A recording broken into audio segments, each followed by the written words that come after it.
How to remove previously synced Facebook friends on TikTok now. First, open TikTok now and then click on your profile here in the bottom corner,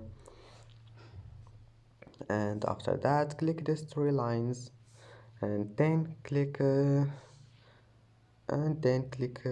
privacy. Now click this one, such sync contacts and Facebook friends, and here you will find Facebook friends settings.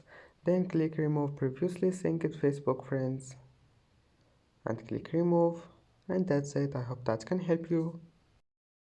And that's it for today's video. If you like this video, please don't forget to like and don't forget to subscribe, and thank you for watching this video until the end, and see you in the next video.